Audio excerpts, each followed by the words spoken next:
Je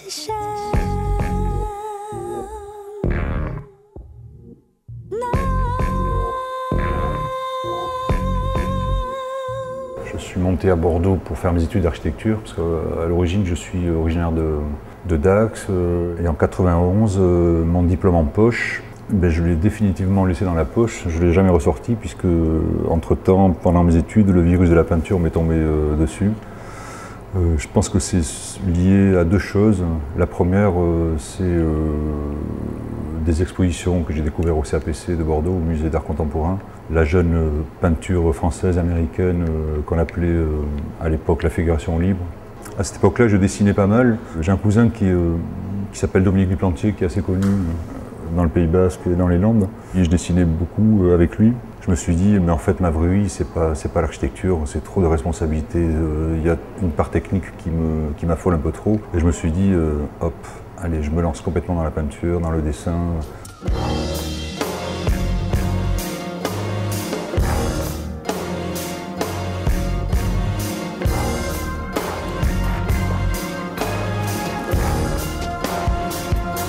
Le personnage Toto, que j'appelle comme ça en générique, il est né en fait quand j'avais 5 ans, puisque finalement c'est un dessin d'enfant que j'ai réalisé à l'âge de 5 ans. Ce petit dessin, qui était un petit Père Noël avec des jambes en forme de tronçonneuse, je l'ai repris, j'en ai fait une peinture. Et donc depuis 90 est né un univers comme ça, graphique, autour de ce personnage-là et que j'ai développé depuis 20 ans finalement, quoi.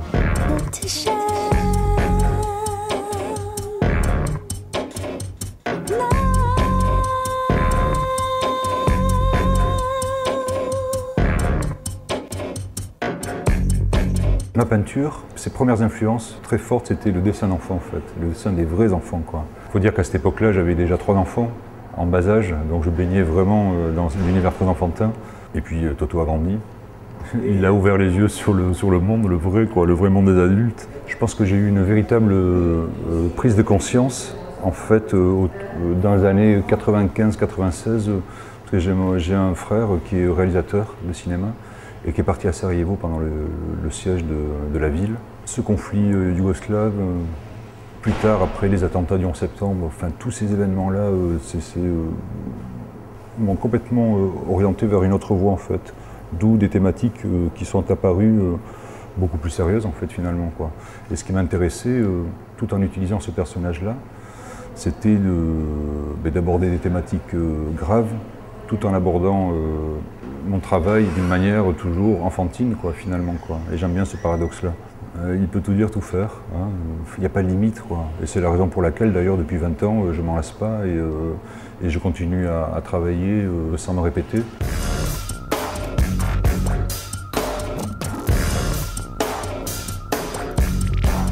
L'utilisation de la couleur, elle est vraiment majeure chez moi. On dit souvent que j'ai un travail très coloré, très naïf, très positif et tout.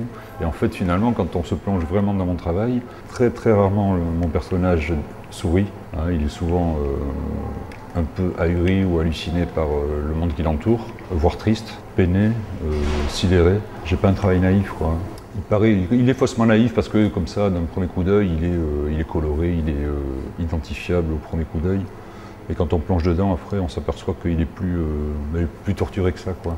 C'est la première fois que je fais ça, que je propose un regard sur 20 ans de création. Je trouve ça intéressant, parce qu'on voit justement l'évolution dans les techniques, les supports. Je présente aussi là des dessins récents que j'ai travaillés suite à des voyages que j'ai faits en Chine, au Japon, aux États-Unis, où je récupère des papiers imprimés. Ça peut être des fanzines ou des journaux, des choses comme ça. Et je mets en scène mon personnage comme ça dans des supports qui sont nouveaux pour moi, quoi. À partir de découpage, de collage, de gribouillage, d'assemblage. Mon travail de peintre, c'est sur la toile, hein, c'est l'acrylique. Et après, j'ai aussi un travail d'illustrateur, de dessinateur. Et ça, j'avoue que depuis l'avènement de l'informatique, ça m'a ouvert un champ incroyable. Au départ, je faisais des illustrations pour des agences de communication et je me sentais extrêmement frustré parce que je faisais un dessin qui était introduit dans une création faite par une agence. Puis un jour, j'ai dit non, j'arrête tout ça et je veux gérer moi-même la création complète de l'affiche. Et c'est ce que j'ai pu faire avec l'avènement des ordinateurs, des logiciels qui te permettent de faire des mises en page, Illustrator et compagnie. Et ça, j'adore ça. J'aime beaucoup le travail de l'affiche.